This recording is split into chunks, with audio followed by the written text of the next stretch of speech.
বিসমিল্লাহির রহমানির রহিম। 12 নং বরকুড়ি ইউনিয়ন যুবদলের পক্ষ থেকে ঈদ উল ফিতরের শুভেচ্ছা ও অভিনন্দন। দেশ নায়ক তারেক রহমানের পক্ষ থেকে তারেক রহমানের দিক নির্দেশনা অনুযায়ী উনি যে লক্ষ্যে কাজ করতেছে, আমরা যুবদলের পক্ষ থেকে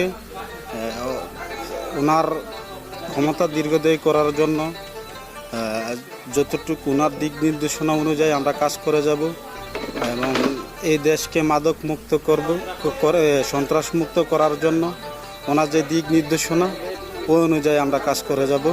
ঈদ উল ফিতরের শুভেচ্ছা। ঈদ মুবারক, ঈদ মুবারক, ঈদ মুবারক।